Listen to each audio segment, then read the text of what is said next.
What's up, Endurifiers? This is Mario, and I'm back with another episode of Endurify. And if you haven't listened to yesterday's episode of You Are an Endurifier, then stop what you're doing and go back and listen to that one, because it's one that I'm really excited about. It's one that I've been thinking a lot about, and it's something that I've been learning as I've been taking the 5-day Movement Maker challenge. And really, it'll give an explanation as to why I'm saying what's up, Endurifiers. So just wanted to say that. Also wanted to say thank you to everybody who has shared the podcast with friends, with family, and with other people who believe what we believe, because we crossed 1,500 listens a couple days ago, or actually it was yesterday.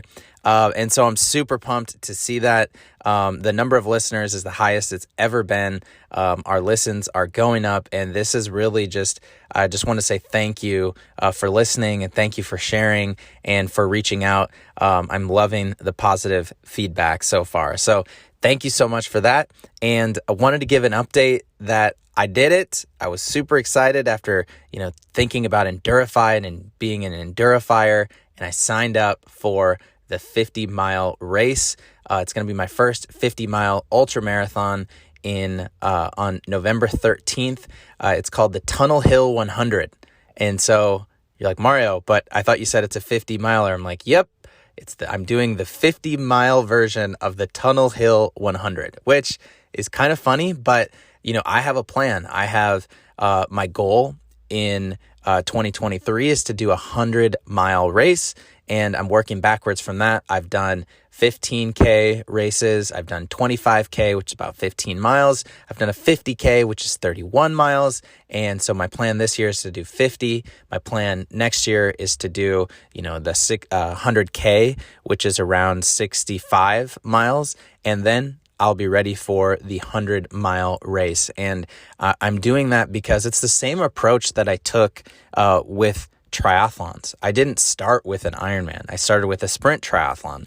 I gained race experience. I figured out how to train for it. Then I built up the strength and the courage to sign up for an Olympic. I did that. Did the same thing a year later, half Ironman, and then after that, an Ironman. And I mean, couldn't I just do 100 miles this year? Probably yes. I definitely could. But for me, I love the process. I love, kind of that setting that big goal and steadily working towards it over time, over the matter of years.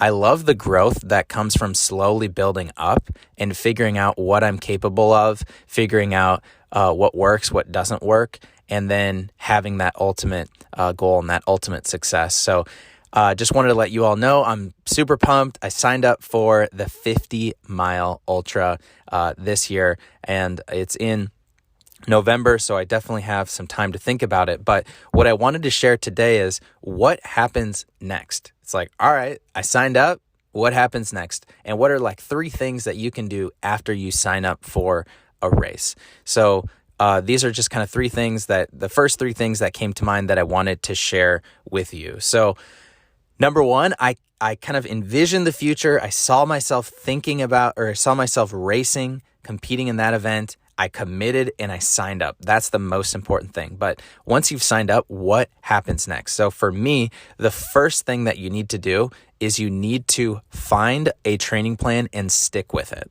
Okay, so I talked about 50-mile training plans a little bit earlier in the podcast or a few episodes ago, and I found 5 or 6 different ultramarathon training plans. Some of them had a ridiculous amount of mileage. Some of them were a little bit more manageable. So what I need to do is I need to choose one and I need to stick with it.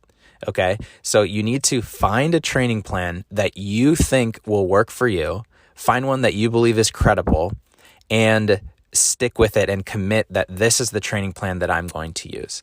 And so one other thing that I always do when I find a training plan online is I run it by somebody else who has done that event and say, hey, you have completed this half Ironman. I found this half Ironman training plan. How does this look to you? They can say, whoa, I would never do that. or they say, yeah, that actually looks really good. So I actually don't know anybody who has done a 50-mile ultra or a 100-mile ultra. Actually, that's not true. I know one person. So I can reach out to that person, but I'm going to find a training plan, and I'm going to actually go into a Facebook community and ask people, how does this look? So that's the first thing. Find a training plan, stick with it, and then get some feedback. And so this kind of goes into the second thing that I want to mention, and that's to find either a training buddy or a community of people that can help you. So it's really hard to take on a big challenge like this alone, and you don't want to do that. There's a good chance that you can be successful if you do that, but your chances of success increase if you have either a training buddy, or if you have somebody who's going through the same thing as you, or if you have a community of people that can help you. And so I am a part of a couple of different Facebook groups for trails and ultra running. I'm going to do a post and just say, hey, I just signed up for my first 50-miler. This is the race. Has anybody done it before? Any tips or any advice for somebody who's completing their first 50-mile ultra marathon? And the thing that I love about the ultra marathon community is people love helping out. It is definitely a community. And that's kind of the same thing that I'm trying to create with the Endurify community. This is a group of people who want to see others succeed. And that is like what I just love being a part of, whether that's in the ultramarathon community or my work community, the people that I associate with. I really just want to be a part of a community that wants others to succeed. And so that's the second thing that I'm going to do. And I do have a friend who I actually met him during an ultra marathon 2 years ago, and would constantly see him running around the neighborhood just like me.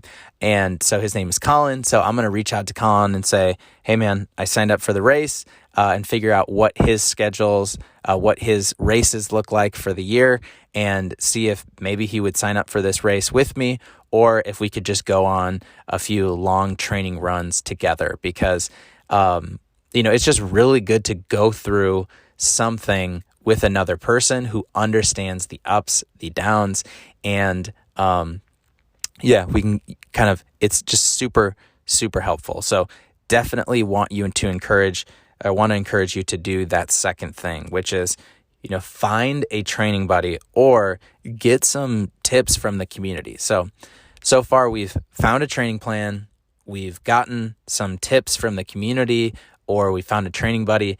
The third thing that I try and do is I just mark my calendar. So once I have my training plan and I understand if it's either going to be 16 weeks, 20 weeks, 24 weeks, I'm going to mark my calendar for when it starts.